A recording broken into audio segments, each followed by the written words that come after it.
menurut ayat Quran dan hadis Nabi itu nanti ada bermacam-macam. Ada orang beriman itu yang dimasukkan surga. Ada orang beriman itu yang dimasukkan ke dalam surga. Ada orang beriman itu yang disebut penduduk surga. Kenapa lain-lain, Pak? Karena waktu di dunia amalannya juga lain-lain. Ada orang beriman yang masuk surga. Ini paling murah tiketnya. Mau masuk surga?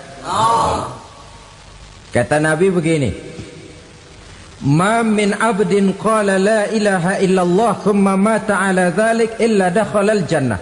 Kalau seorang hamba sudah mengucap dua kalimat syahadat, dia yakin dengan kebenaran kalimat itu sampai matinya, orang itu akan masuk surga. Abi Dzar yang waktu itu diajak bicara heran, ya Rasul kok gampang betul? Iya. Walaupun orang itu mencuri, iya. Walaupun orang itu berzina, iya. Biar dia mencuri, biar dia berzina, kalau dia sudah mengucap dua kalimat syahadat, dia yakin dengan kebenaran kalimat itu sampai matinya, itu orang akan masuk surga. Jadi masuk surga cukup dua kalimat syahadat, yakin sampai mati, masuk surga. Itu perkara masuk.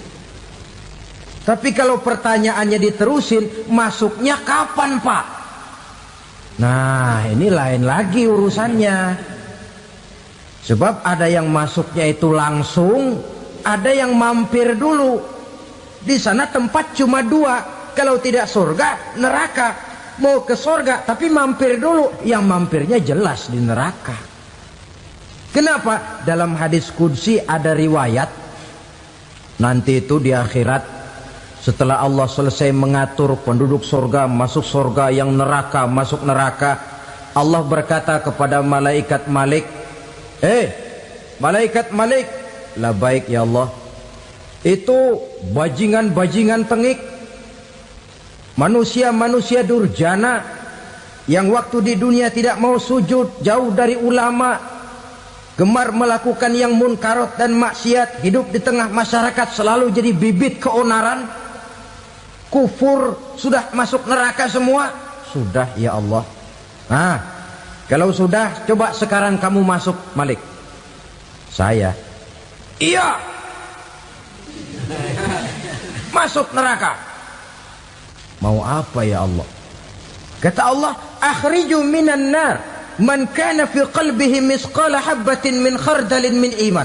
Kau masuk neraka, cari di dalam neraka orang-orang yang ada imannya walaupun kecil sebesar biji zarah, angkat mereka keluar. Masuk malaikat Malik ke neraka, cari orang yang ada imannya, korek-korek.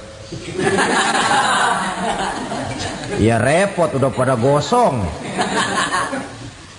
Yang ada imannya diangkat ke atas, yang ada imannya diangkat ke atas, lalu dimandikan di Nahrul Hayat, namanya sungai kehidupan di akhirat nanti.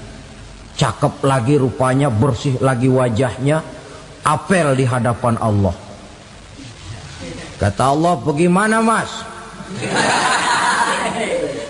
Kapok nggak sampean? Kapok ya Allah. Nah, kalau kapok, idhab fadkhulil jannah, pergi masuk surga sana. Berangkat mereka ke surga, ketemu sama teman-temannya yang udah sampai lebih dulu, yang nggak pakai mampir lagi. Terjadi dialog. Kata teman-temannya yang udah pada nyampe duluan, mas, iya, emang baru sampai? Saya baru sampai. Memang mampir di mana dulu mas? Kita sudah lama sampai di surga. Saudara buka surah Al-Muddatsir ayat 34-35. Ma salakakum fis saqar? Kenapa kamu mampir di neraka Saqar? Qalu lam nakum minal musallin. Mereka menjawab, kami mampir di neraka Saqar mas, gara-gara dulunya kami waktu di dunia ndak pernah sholat. Ndak pernah sholat? Ndak pernah. Kan rumahnya dekat masjid. Cuma dekat doang mas. Sholat mah enggak saya. Enggak pernah ngasih makan fakir miskin, enggak pernah hadir di majelis taklim, pendeknya enggak pernah melakukan kebajikan, maka saya pun mampir di neraka sakor. Untung betul saya punya iman mas sedikit. Waktu hidup di dunia dulu saya pernah mengucap 2 kalimat syahadat, sekali-kalinya waktu mau kawin. Masya Allah. Untung saja kawin, kalau nggak kawin polos.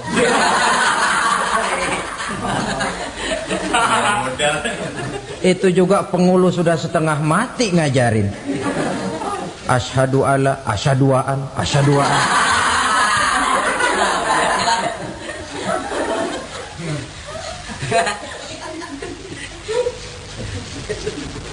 Ini namanya masuk surga, ada mampir dulu. Ada pula orang mukmin itu yang dimasukkan surga. Namanya dimasukkan kan terima beres. Saya masuk ke rumah, jalan sendiri, cari tempat sendiri. Saya dimasukkan ke dalam rumah, terima beres. Pokok ada di dalam, itu dimasukkan namanya. Nggak pakai mampir. Tapi tentu tiketnya lebih mahal ketimbang yang pertama tadi. Apa kata Allah?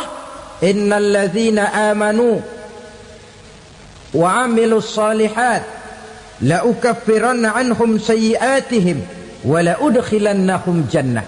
Sesungguhnya orang-orang yang beriman kemudian beramal soleh, kami hapuskan segala dosa dan kesalahannya, kami masukkan mereka ke dalam surga. Lihat ayatnya, Allah yang memasukkan, kita yang dimasukkan. Tidak pakai transit, tidak usah mampir. Cuma tidak cukup syahadat, tidak cukup amanu, tapi diiringi dengan wa'amilus salih. Iman, amal. Tidak cukup syahadat, lalu dibuktikan dia sholat, dia zakat, puasa, lalu dia melakukan berbagai macam kebajikan. Ini yang menyebabkan dia tidak pakai mampir di tempat yang bernama sakor. Lalu ada pula orang mukmin itu yang disebut penduduk sorga. Wah, ini sudah VIP ini.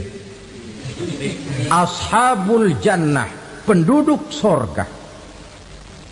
Siapa mereka? Kata Allah, innal ladzina amanu summa istaqamu fala khaufun alaihim wala hum yahzanun ulaika ashabul jannah hum fiha khalidun. Sesungguhnya orang-orang yang beriman lalu istiqamah, tetap dalam melaksanakan perintah Allah, tidak goyang, tidak labil tapi stabil, istiqamah, mereka tidak takut dan tidak bersedih hati. Merekalah penduduk surga. Iman, istiqamah. Tidak punya duit, sembayang. Banyak duit, sembayang. Miskin, sembayang. Kaya, tetap sembayang. Istiqamah. Kadang orang kalau susah rajin ke masjid, banyak duitnya ngelihat masjid melengos. Waktu miskin hamba Allah, setelah kaya jadi hamba harta. Bergeser, tidak ada nilai istiqomahnya. Saudara-saudara, dengan begitu penduduk neraka itu dua.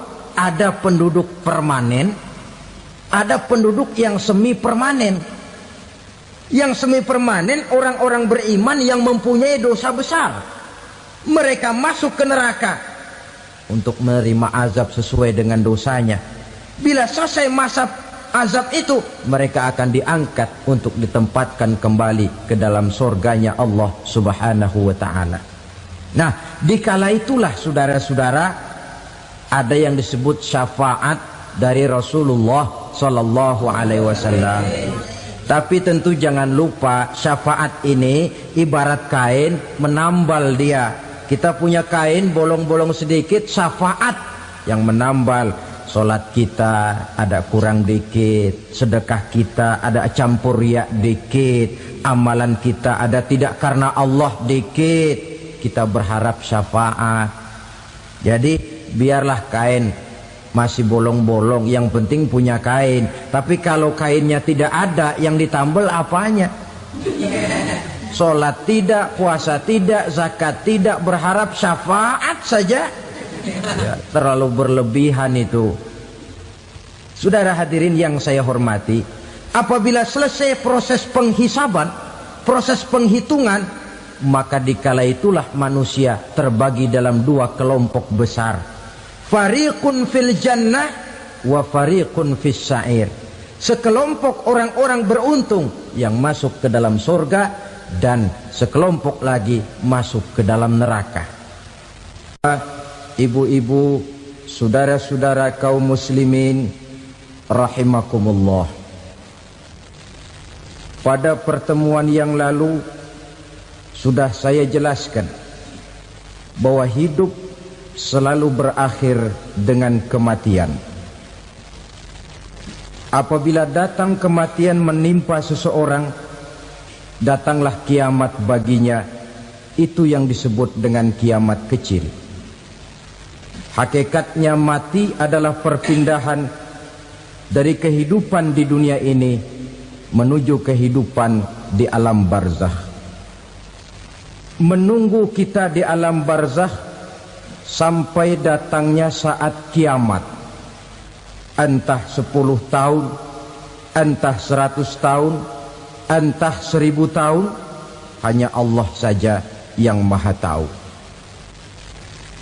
Adapun orang-orang beriman yang melakukan amal kebajikan dalam kehidupan di dunia ini, masa penantian yang lama di alam barzakh buat mereka sebentar saja.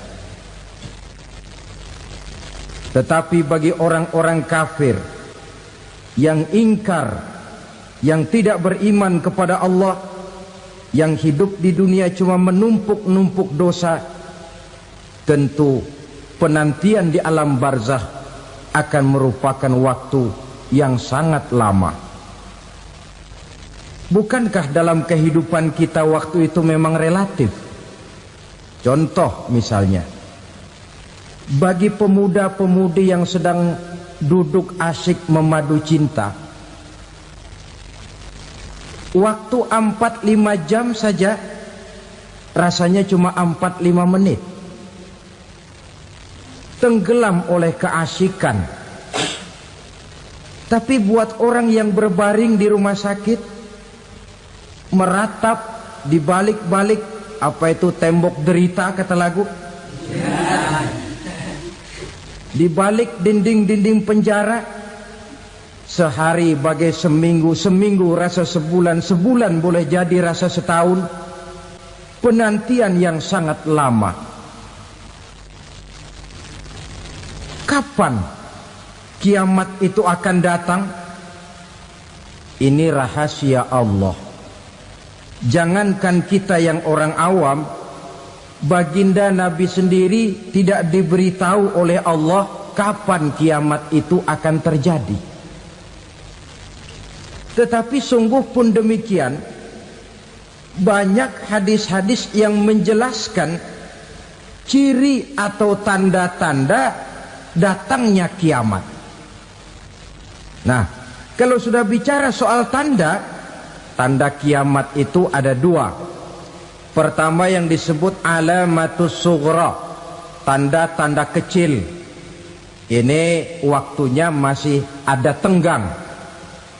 Ada yang dinamakan alamatul kubra, tanda-tanda besar. Artinya kiamat sudah diambang pintu. Apa tanda-tanda kecil dari datangnya hari kiamat itu? Misalnya kata Nabi, apabila ilmu sudah diangkat oleh Allah, artinya apabila ulama sudah banyak wafat, minat orang belajar agama berkurang, lalu kebodohan nampak merajalela di mana-mana, zina dikerjakan secara terbuka, minuman-minuman keras jadi kebanggaan, itu termasuk di antara tanda-tanda kecil terjadinya hari kiamat. Apalagi misalnya iza waladatil ammatu rabbataha, apabila budak sudah melahirkan tuan. Apa maksudnya? Ada yang mentafsirkan apabila anak sudah bisa membudaki orang tuanya. Orang tua yang melahirkan dia, yang membesarkan dia, demi setelah si anak besar jadi orang berpangkat, bertitel, berharta, berkedudukan, jadilah orang tua itu budaknya. Sehingga sering dibilang kalau orang tua kaya, anak jadi raja. Tapi kalau anak yang kaya, orang tua sering jadi budak. Apalagi munculnya fitnah yang bergelombang, timbul perang antara dua bangsa yang besar, waktu berjalan terasa sangat pendek sekali. Itu merupakan tanda di antara tanda-tanda kiamat. Termasuk di dalamnya sulit membedakan mana laki, mana perempuan. Kan kalau tanda-tanda kayak begini sekarang sudah banyak kita lihat kan. Ulama banyak wafat, penggantinya sulit. Zina dikerjakan berterang-terangan, minuman keras jadi kebanggaan, banyak anak membudaki orang tuanya, sulit membedakan mana laki mana perempuan. Kadang-kadang dari belakang kita lihat perempuan bener, begitu kita colek nengok jenggotan.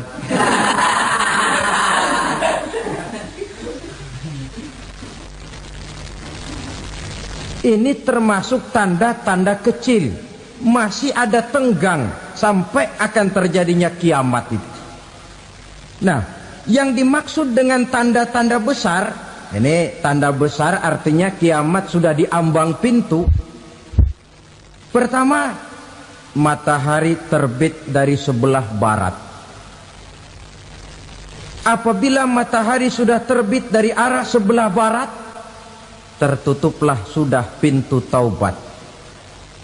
Bersabda Nabi kita, la taqumus sa'atu hatta tatlu'a syamsu min maghribiha. Tidak akan datang hari kiamat sampai matahari terbit dari arah sebelah barat. Wa iza tala'at, manakala matahari telah terbit dari arah sebelah barat, wara'ahan nasu, manusia banyak menyaksikan itu, amanu ajma'un, mereka pun lalu beriman.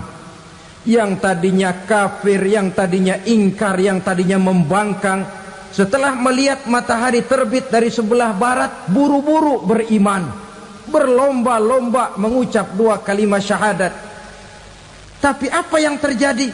Kata Nabi, wadzalika hina la yanfa'u nafsan imanuha lam takun amanat min qabl. Hari itu adalah hari yang iman sudah tidak berguna lagi bagi seseorang apabila sebelumnya memang dia tidak pernah beriman.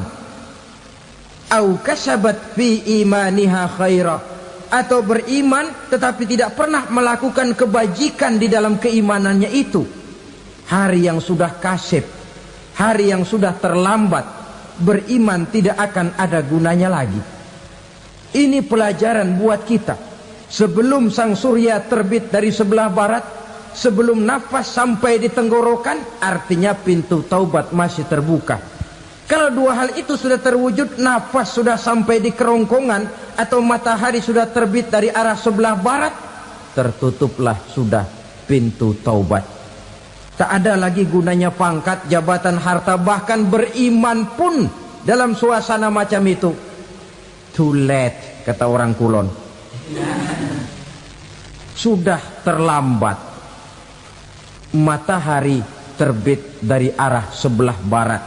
Itu tanda besar, artinya kiamat sudah diambang pintu. Lalu apalagi tanda besar? Munculnya Dajjal. Dajjal artinya pendusta-pendusta yang menyesatkan manusia. Ada dua macam Dajjal, saudara.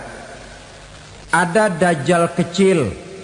Ini Dajjal kelas teri. Kalau ini sejak zaman Rasulullah sudah ada itu. Tiap zaman ada. Di zaman Rasulullah misalnya ada yang bernama Aswad al-Unsi dari Yaman. Ada yang namanya Musailamah Al-Kazzab dari Yamamah. Ada yang namanya Ibnu Sayyad dari Madinah. Ini dajjal-dajjal di zaman Rasul. Musailamatul Kazzab memproklamirkan diri jadi nabi dia. Di zaman Rasul masih hidup. Ini dajjal zaman Nabi.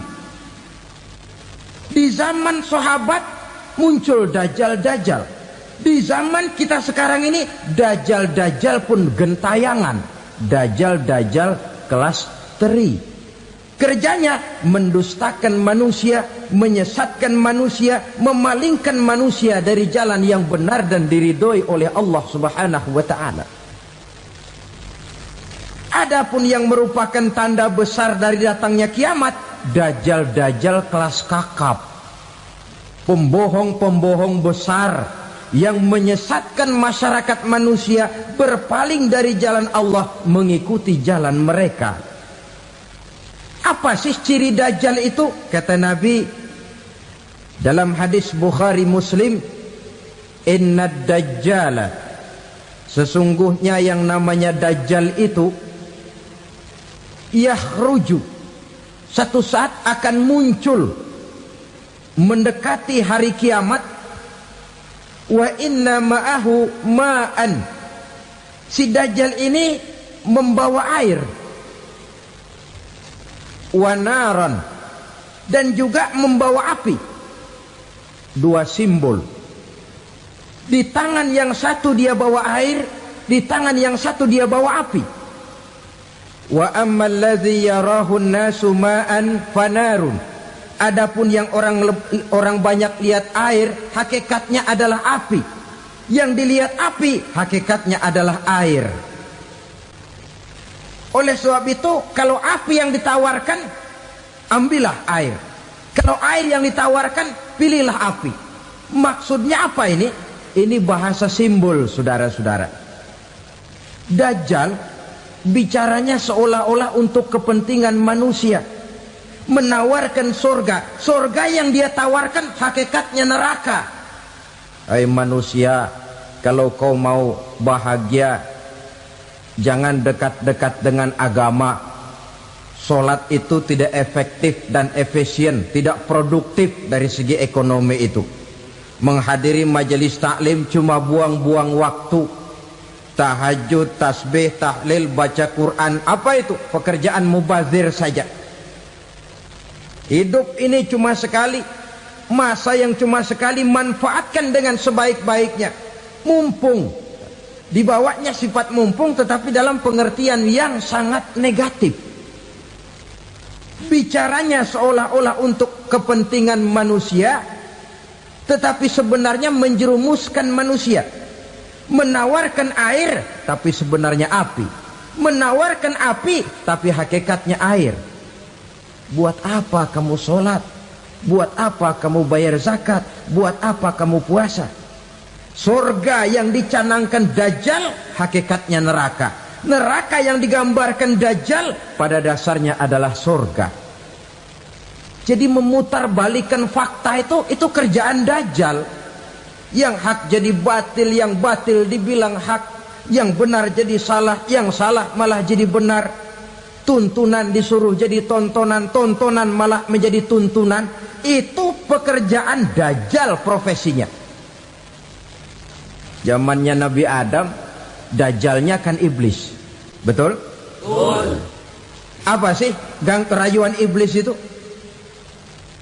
Allah setelah menciptakan Nabi Adam kan bilang, Adam, kau dan istrimu Hawa tinggal di surga ini.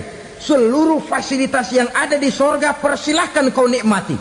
Satu yang tidak boleh, jangan coba-coba dekati pohon khuldi. Dekat saja jangan, apalagi sampai memetiknya.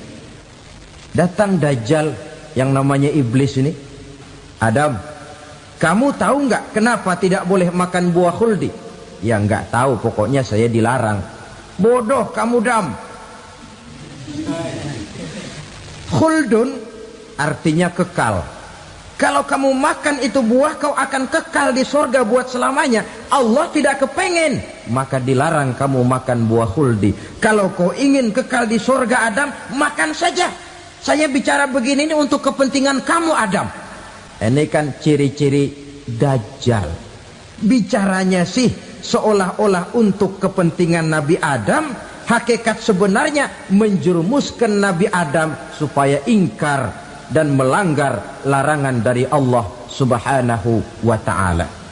Jadi setelah muncul Dajjal, timbul kekacauan-kekacauan di masyarakat. Banyak yang terpengaruh, terpedaya dan terpesona. Termasuk mereka yang memproklamirkan diri jadi nabi. Mereka yang memproklamirkan diri jadi rasul di zaman sesudah Rasulullah wafat, itu adalah Dajjal-Dajjal. Maka saya ingatkan, kalau di zaman kita sekarang ini ada orang ngaku jadi nabi, ada orang ngaku jadi rasul, biar bahasa Arabnya kental, Quran hafal, hadis ribuan hadis hafal, biar pakai serban sampai menyengser ke tanah, bahasa Arabnya fasih, tapi dia mengaku jadi nabi, jadi rasul, kita umat Islam wajib tidak percaya. Wajib untuk tidak percaya. Itulah Dajjal-Dajjal zaman kita sekarang ini. Tidak mustahil mereka datang mempengaruhi orang awam supaya berpaling dari Rasulullah, mengikuti mereka. Nah, di akhir zaman nanti, mendekati hari kiamat, Dajjal ini muncul. Dajjal kelas kakap, menyesatkan masyarakat manusia untuk berpaling dari Islam, mengikuti seruan mereka. Apalagi di antara datangnya kiamat itu, tanda yang besar itu, turunnya Nabiullah Isa Al-Masih, putra Maryam. Menurut berbagai hadis yang sahih, Nabi Isa Al-Masih nanti akan turun lagi. Tidak membawa risalah yang baru, tapi meluruskan risalah Islam ini yang telah banyak ditinggalkan oleh masyarakat. Bahkan ada hadis menjelaskan beliau akan membunuh Nabi, mematahkan kayu-kayu salib, lalu melaksanakan haji dan umrah mengikuti syariat Nabi Muhammad, bukan membawa agama baru. Menjadi semacam mujaddid, reformer, menyelamatkan manusia dari bisikan Dajjal. Bahkan ada riwayat yang menjelaskan bahwa Nabi Isa berhasil mengalahkan Dajjal, mengembalikan masyarakat manusia kembali kepada ajaran Islam yang datang dari Allah, dibawa oleh Rasulullah sallallahu alaihi wasallam. Dengan kata lain, turunnya Nabi Isa bukan sebagai nabi dan rasul baru, tetapi mengikuti syariat Nabi kita Muhammad sallallahu alaihi wasallam. Saudara hadirin, ibu-ibu hadirat yang saya hormati, kemudian apalagi di antara tanda-tanda besar akan datangnya kiamat itu? Keluarnya asap atau awan. Kata Nabi, inna min asyrati sa'ah dukhanan yamla'u ma bainal masyriqi wal maghrib. Di antara tanda-tanda kiamat, munculnya awan antara langit dan bumi. Ini pun diperkuat dalam surah Ad-Dukhan ayat 10. Fartaqib yauma ta'tis sama' bidukhanin mubin fayughshan nas hadza azabun alim. Bagi orang-orang yang beriman, mereka biasa-biasa saja. Tapi bagi orang kufur, datangnya asap dan awan ini merupakan azab yang kelewat pedih. Barangkali sedikit mendekati gambaran tentang azab yang pedih ini, saya ingatkan alam pikiran kita kepada peristiwa yang belum lama terjadi. Pernah dengar berita bocornya reaktor nuklir di Chernobyl, Uni Soviet? Pernah dengar? Nah, bocornya reaktor nuklir di Chernobyl yang mengakibatkan ratusan bahkan sangat mungkin ribuan nyawa. Cuma satu reaktor. Bagaimana kalau seluruh cadangan nuklir yang dimiliki oleh para negara adik kuasa ini diledakkan? Bahkan yang konon menurut catatan cadangan nuklir yang dimiliki bersama oleh Amerika dan Rusia sekarang ini sudah sanggup memusnahkan 6 miliar manusia, 1,5 kali lebih banyak dari jumlah manusia yang nongkrong di permukaan bumi ini. Saudara-saudara hadirin yang saya hormati, lalu saat mendekati hari kiamat, apalagi tandanya setelah Nabi Isa wafat, pada saat turunnya yang kedua kali, lalu Allah meniupkan angin sejuk. Semua orang-orang beriman, orang-orang baik wafat, sehingga penghuni bumi ini cuma tinggal lagi terdiri dari orang-orang kafir. Tidak ada lagi di bumi ini yang bisa mengucapkan Allah. Sehingga dalam hadis qudsi itu ada keterangan, innallaha azza wa jalla yaqulu li Israfil. Allah pernah pesan kepada malaikat Israfil, kata Allah, Israfil, idza sami'ta qailan yaqul Allah Allah fa akhirin nafah 40 sanatan ikraman liqailiha.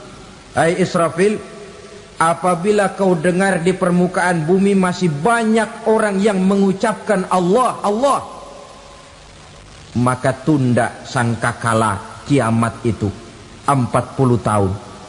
Untuk apa? Ikraman liqailiha, menghormati orang yang mengucapkan Allah Allah itu.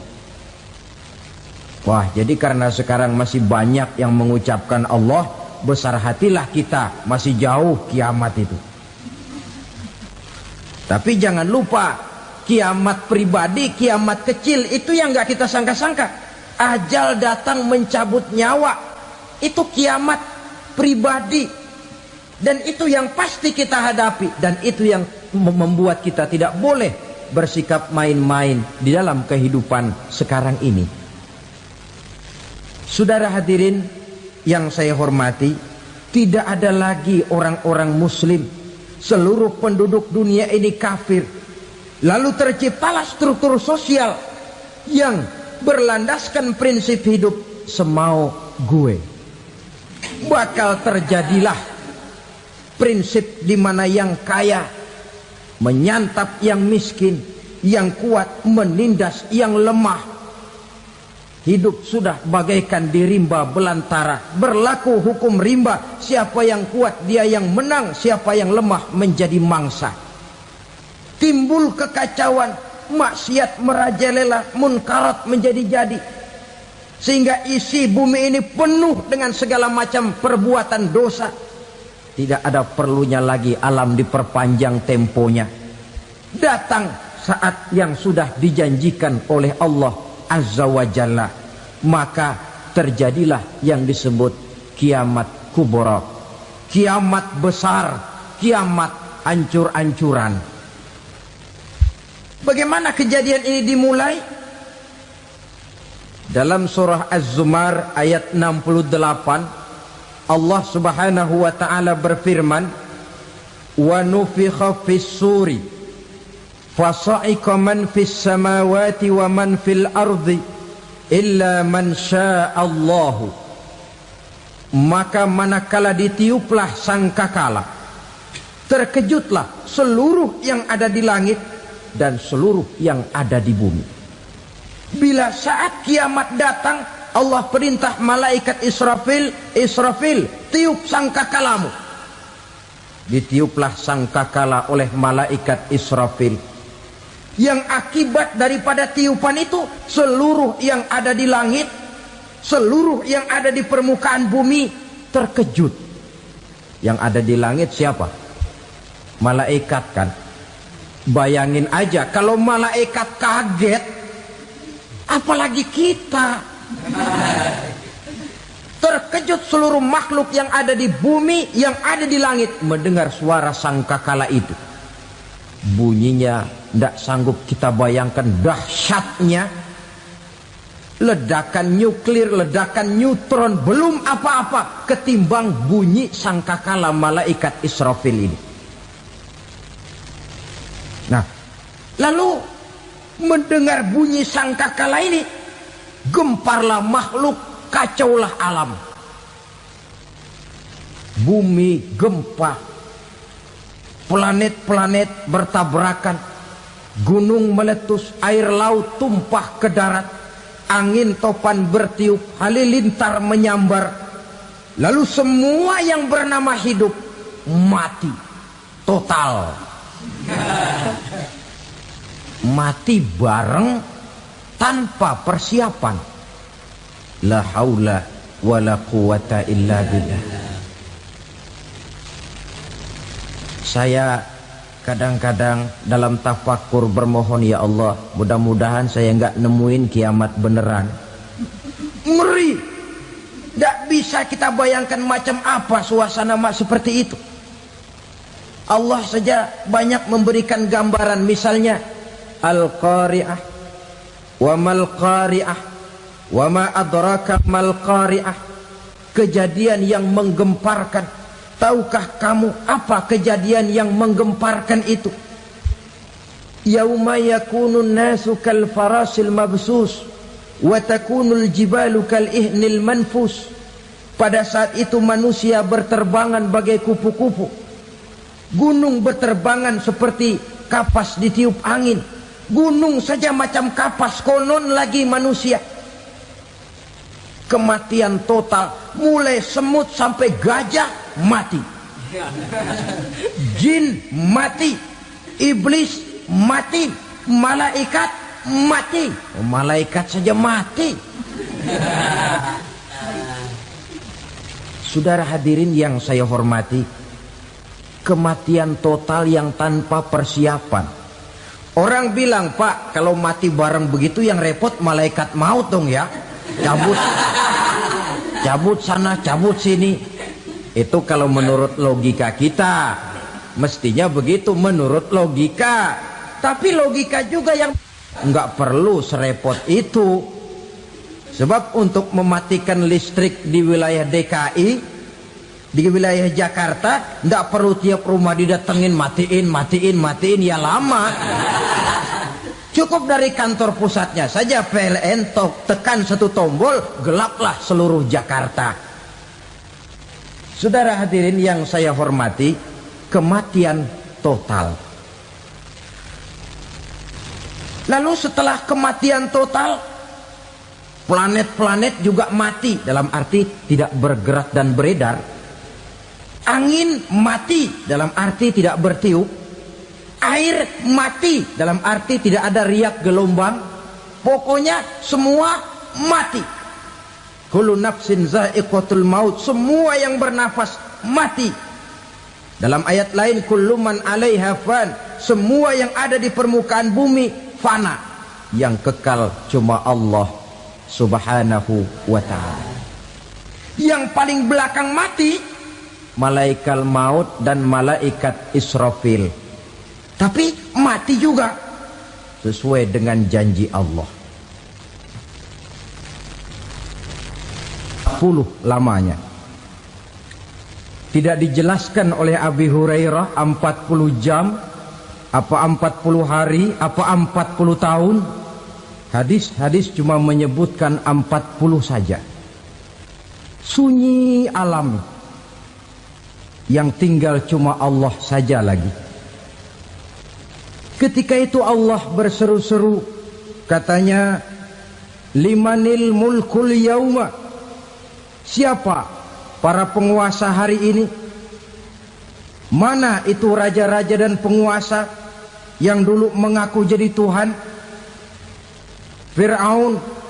Mana Fir'aun sekarang? Yang dulu jadi raja, merasa berhasil, sombong, lalu tidak mau turun-turun dari kekuasaannya, sampai kepada puncak kekurang ajarannya mengangkat diri jadi Tuhan. Mana itu Fir'aun? Namrus. Mana sekarang Namrus? La ilaha illa ana. Ternyata tidak ada Tuhan lain selain daripada aku, kata Allah. Proses kemudian, saudara-saudara, turunlah hujan dari langit. 40 lamanya hujan itu. Tidak jelas juga 40 jam apa 40 hari. Setelah air turun membasahi, datanglah tiupan sangkakala yang kedua. Semua yang bernama mati bangkit dari kuburnya masing-masing. Ini yang disebut Yaumul Ba'thi, hari kebangkitan. Allahu Akbar. Pada saat kita bangkit dari kubur kita masing-masing, kumpul di padang mahsyar namanya. Bayangin aja, saya sendiri nggak sanggup bayangin. Manusia sejak zaman Adam sampai zaman kiamat kumpul bareng di tempat sama. Berapa banyaknya itu?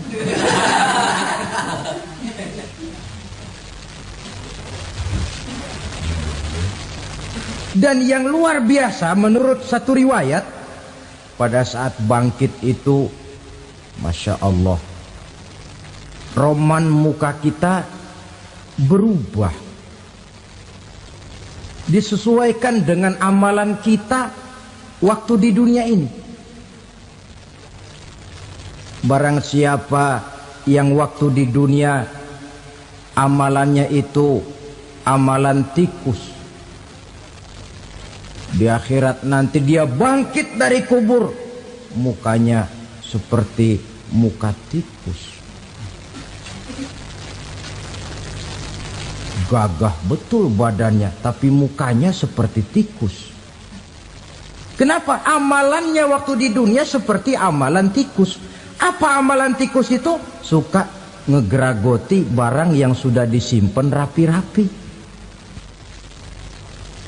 Orang sudah simpan uang rapi-rapi, simpan perhiasan rapi-rapi, digeragoti oleh tikus. Maling-maling, pencoleng-pencoleng, koruptor-koruptor. Itu nanti di akhirat nanti kita lihat mukanya seperti muka tikus. Oh ini waktu di dunia suka nyolong, mukanya seperti muka tikus. Barang siapa yang waktu di dunia ini amalannya itu amalan macan, dia akan bangkit nanti mukanya seperti muka macan. Apa amalan macan?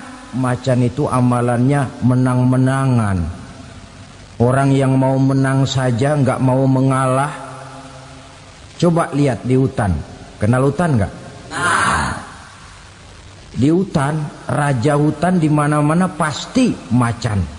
Betul kan? Betul. Padahal hutan belum pernah bikin pemilihan umum. Tapi macan tidak peduli ada pemilihan umum apa tidak, pokok saya raja. Sebab apa? Macan jadi raja itu bukan karena benar, tapi karena kuat jadi raja. Setelah dia jadi raja, rakyat hutan yang mesti dilindungi malah dimakan oleh raja macan. Kambing rakyat hutan dimakan oleh macan. Ayam rakyat hutan dimakan oleh macan. Itu nanti kita lihat di akhirat itu mukanya seperti muka macan, gagah betul. Lalu barang siapa yang di dunia ini amalannya itu seperti amalan anjing, nanti dia punya muka seperti muka anjing. Apa amalan anjing? Pertama, anjing itu kalau disuruh jaga rumah, dia tidak bisa membedakan mana maling, mana tamu. Biar yang datang maling, kalau bawa tulang, anjing kalem. Yang kedua, anjing itu akan setia kepada siapa saja yang memberinya roti. Siapa yang memberinya roti, itulah majikannya. Apa kata majikannya pasti dia laksanakan. Soal benar atau salah dia tidak peduli. Setelah anjing dapat roti, dia tidak punya pilihan lain kecuali bilang, abdi mah kumaha juragan wae ayeuna mah.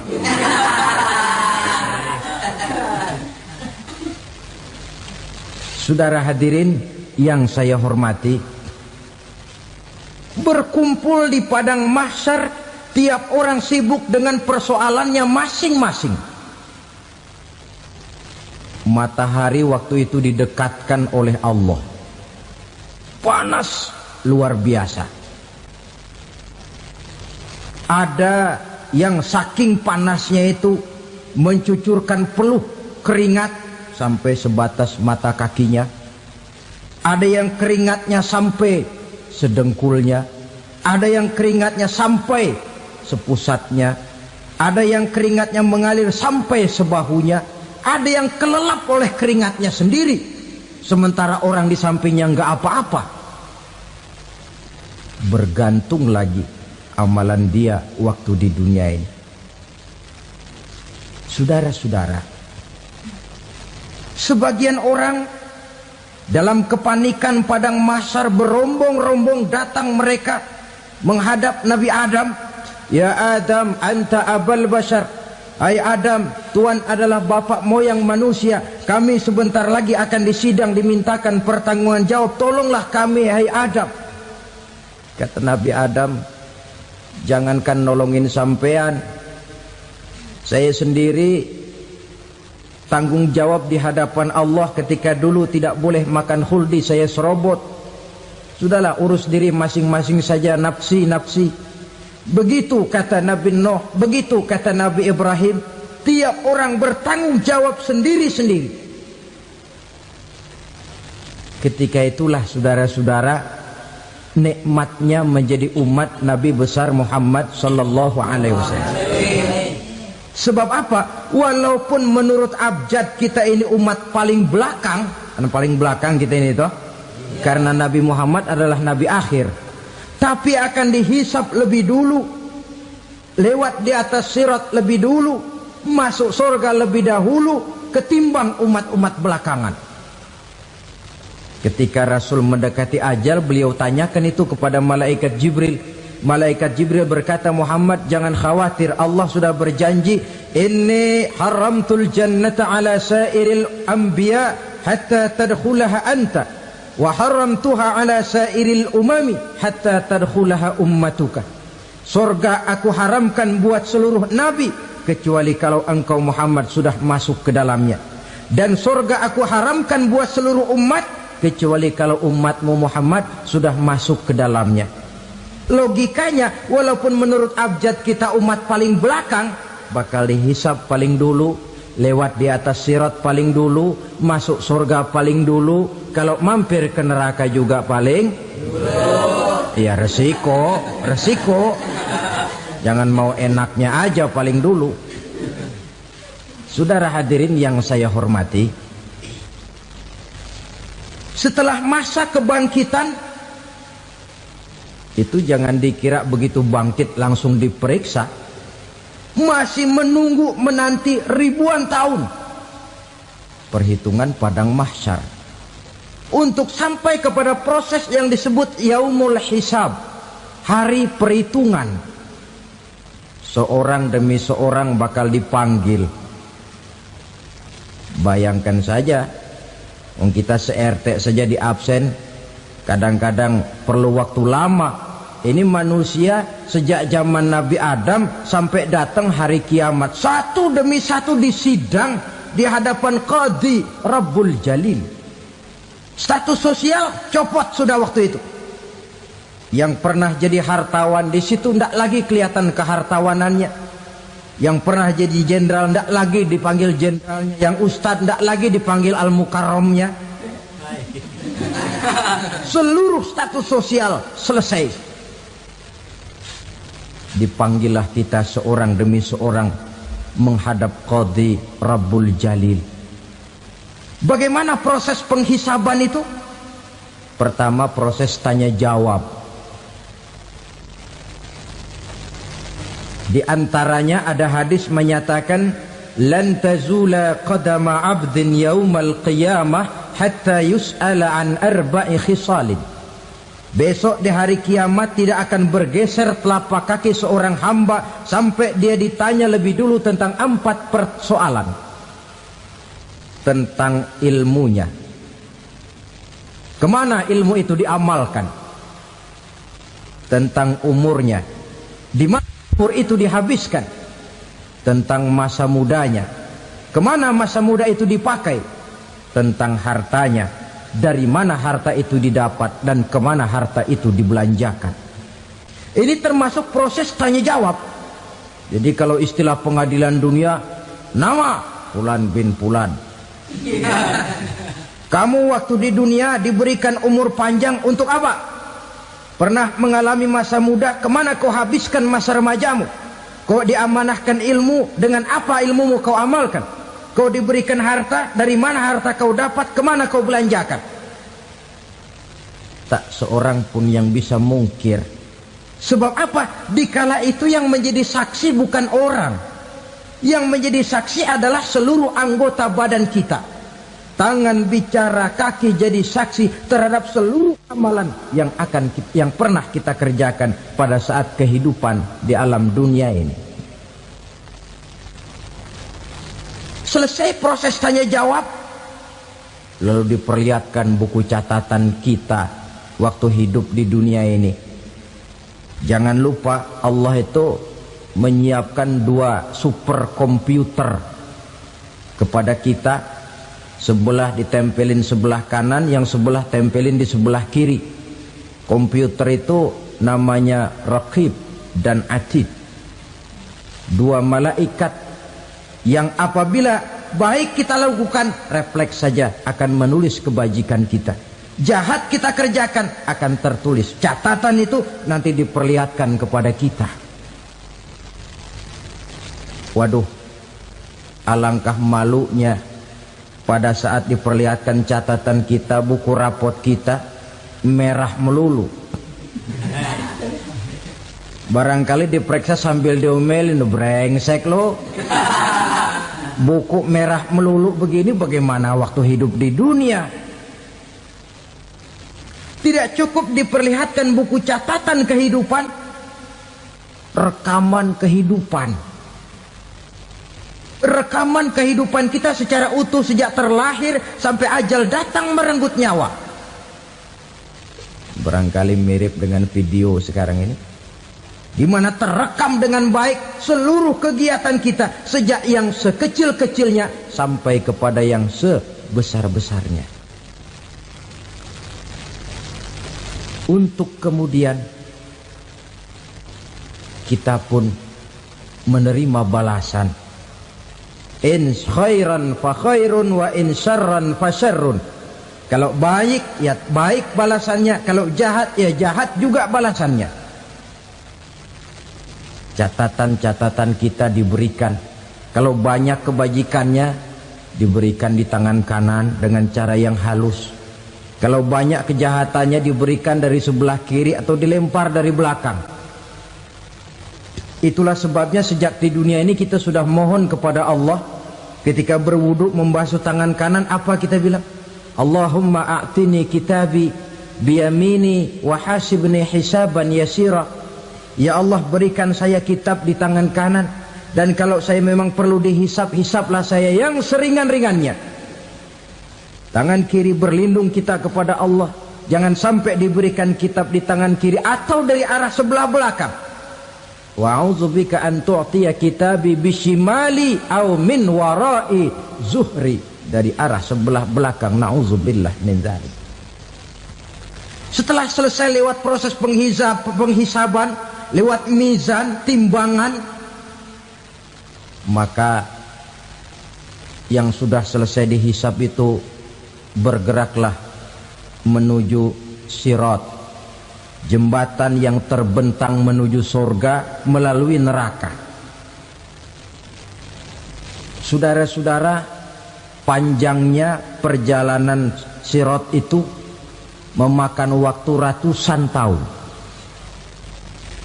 Tetapi orang yang lewat di atas sirat pun macam-macam, bergantung amalannya ketika di dunia ini.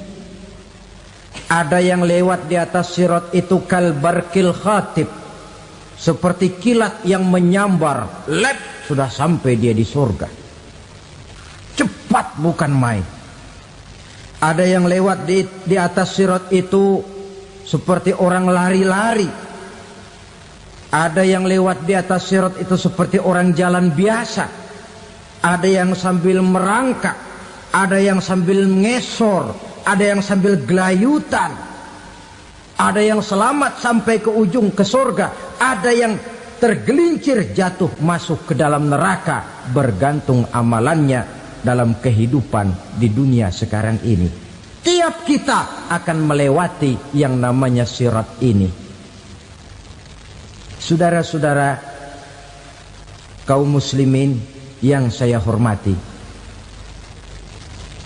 dengan demikian mereka yang selamat melalui sirat sampai ke terminal akhir surga, mereka yang ketika dihisab ternyata banyak kejahatannya daripada kebaikannya, mereka singgah di dalam neraka.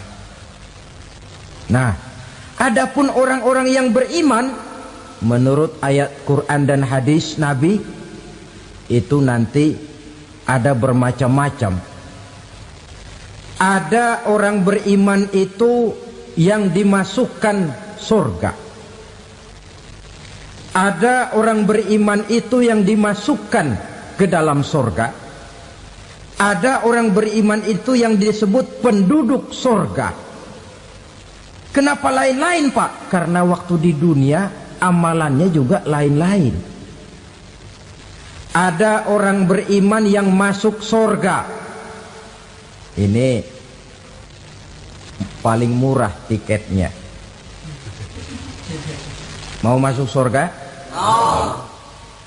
Kata Nabi begini, ma min abdin qala la ilaha illallah thumma mata ala dhalik illa dakhala al-jannah. Kalau seorang hamba sudah mengucap dua kalimat syahadat, dia yakin dengan kebenaran kalimat itu sampai matinya, orang itu akan masuk surga. Abi Dzar yang waktu itu diajak bicara heran, ya Rasul kok gampang betul? Iya, walaupun orang itu mencuri, iya, walaupun orang itu berzina, iya, biar dia mencuri, biar dia berzina, kalau dia sudah mengucap dua kalimat syahadat, dia yakin dengan kebenaran kalimat itu sampai matinya, itu orang akan masuk surga. Jadi masuk surga cukup dua kalimat syahadat, yakin sampai mati, masuk surga. Itu perkara masuk. Tapi kalau pertanyaannya diterusin, masuknya kapan, Pak? Nah, ini lain lagi urusannya. Sebab ada yang masuknya itu langsung, ada yang mampir dulu. Di sana tempat cuma dua, kalau tidak surga, neraka. Mau ke surga tapi mampir dulu, yang mampirnya jelas di neraka.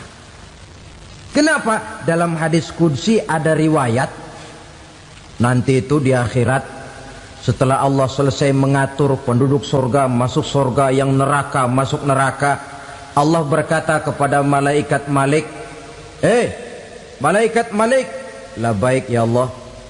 Itu bajingan-bajingan tengik, manusia-manusia durjana yang waktu di dunia tidak mau sujud, jauh dari ulama, gemar melakukan yang munkarat dan maksiat, hidup di tengah masyarakat selalu jadi bibit keonaran, kufur, sudah masuk neraka semua. Sudah ya Allah. Nah, kalau sudah, coba sekarang kamu masuk, Malik. Saya, iya, masuk neraka. Mau apa ya Allah? Kata Allah, akhriju minan nar man kana fi qalbihi misqala habbatin min khardalin min iman. Kau masuk neraka, cari di dalam neraka orang-orang yang ada imannya walaupun kecil sebesar biji zarah, angkat mereka keluar. Masuk malaikat Malik ke neraka, cari orang yang ada imannya, korek-korek. Ya repot, udah pada gosong. Yang ada imannya diangkat ke atas, yang ada imannya diangkat ke atas, lalu dimandikan di Nahrul Hayat, namanya sungai kehidupan di akhirat nanti. Cakep lagi rupanya, bersih lagi wajahnya, apel di hadapan Allah. Kata Allah, bagaimana mas? Kapok nggak sampean? Kapok ya Allah. Nah, kalau kapok, idhab fadkhulil jannah, pergi masuk surga sana. Berangkat mereka ke surga. ketemu sama teman-temannya yang udah sampai lebih dulu, yang nggak pakai mampir lagi. Terjadi dialog. Kata teman-temannya yang udah pada nyampe duluan, Mas, iya, emang baru sampai? Saya baru sampai. Memang mampir di mana dulu, Mas? Kita sudah lama sampai di surga. Saudara buka surah Al-Muddatsir ayat 34-35. Masalakakum fis saqar? Kenapa kamu mampir di neraka Saqar? Qalu lam naku minal musallin. Mereka menjawab, kami mampir di neraka Saqar, Mas, gara-gara dulunya kami waktu di dunia ndak pernah sholat. Ndak pernah sholat? Ndak pernah. Kan rumahnya dekat masjid, cuma dekat doang, Mas. Sholat mah enggak saya. Enggak pernah ngasih makan fakir miskin, enggak pernah hadir di majelis taklim, pendeknya enggak pernah melakukan kebajikan, maka saya pun mampir di neraka Saqar. Untung betul saya punya iman, Mas, sedikit. Waktu hidup di dunia dulu saya pernah mengucap 2 kalimat syahadat. Sekali-kalinya waktu mau kawin. Masya Allah. Untung saja kawin. Kalau nggak kawin polos.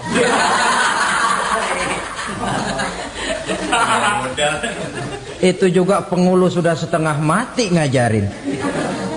Asyhadu alla, asyaduaan, asyaduaan.